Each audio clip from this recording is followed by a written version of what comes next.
Roy Smith is our market analyst this week. The 2017 harvest is starting slower than usual. Across the country, farmers have brought in 4% of their beans, a point off the nation's 5-year average. Growers have also picked 7% of this year's corn crop, 4 points behind normal.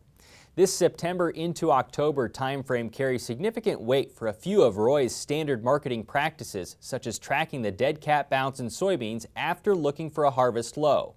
We talked with Roy Wednesday afternoon about where prices stand, but we began by asking for an update on crops in his area of southeast Nebraska.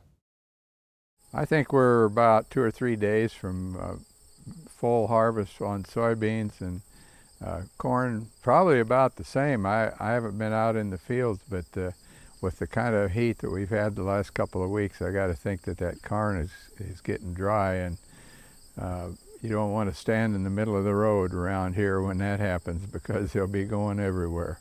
Well, give me an update on what you think about the recent movements in either corn or soybean markets. Yeah, it's pretty interesting to watch, actually.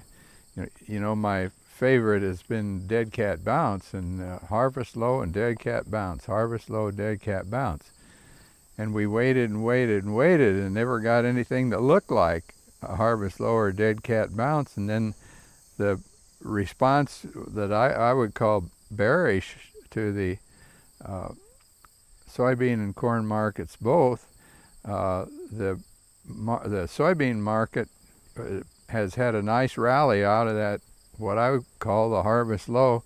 The corn market's kind of dead in the water, but I think that relates to the supplies of old crop corn that are still available. So, you know, you kind of, I guess you look at your cash flow and you look at your inventory and look at the markets and what have they done. Well, the soybean market has gone, I call it dramatically higher, because we're about 60 or 70 cents off the harvest low. The corn market's kind of dead in the water, but we probably have to wait till we get some of that inventory out of the system before that's going to do very much. Can you explain why this is maybe a little bit odder this year, in that the harvest low is coming seemingly before harvest really gets going? Well, the thing you have to think about that harvest low concept is that some years it'll be right on October 1st. A lot of years it'll be off just a little bit, like this year. It looks like it was about 10 days ago, or 8 or 10. 3 or 4 years back, we had a kind of a up and down 3 or 4 times before it actually got serious. And so you never know exactly where it's going to be, and that's what makes it so frustrating. But it's serious enough that you think you'd be willing to pull the trigger if you brought beans in out of the field at this price? Absolutely. You know, you develop your strategies based on the chart patterns, and if you don't act on those, you're really foolish, because the market's giving you right now, according to my calculations yesterday, 61 cents a bushel over the harvest low. Well, you only got to go up 39 more cents and you got the full-blown dead cat bounce. So make your decision and act accordingly. Meanwhile, in corn, what are your hopes for where prices might be able to go? I guess considering what has happened in the corn market here the last 6 to 10 months, I'd be looking more at where is the market going to be around the 1st of April. I mean, year in and year out, selling corn the 1st of April has been a good strategy. If you don't get a price that you like, you got to do something, because if you don't do anything, the market may do what it did last year, and that is go straight in the tank after you get past 1st of October. You got into a position where you are still left with some old crop corn and now trying to develop a marketing strategy for that and this new crop. What would you do?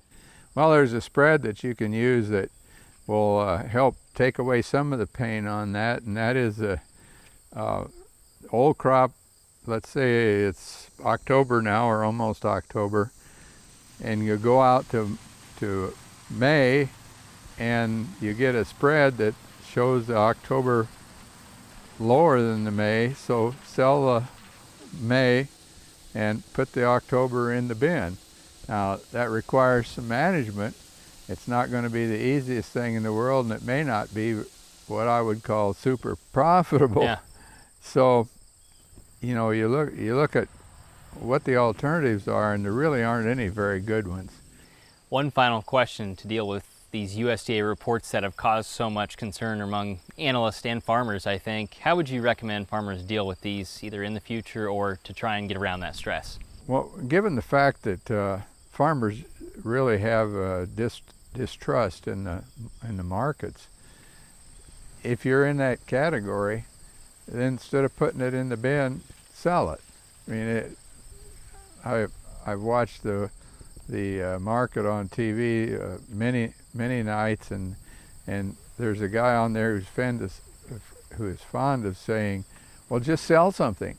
You know, pretty simple, just sell something. Well, it's hard to do when the market's below your cost of production, but it's not any harder to do than it is to keep selling that stuff ahead, and you sell it ahead, and you may pick up a few pennies on the spread, or you may not, but at least you've gotten rid of it, and you've got an empty bin there to put this year's crop in.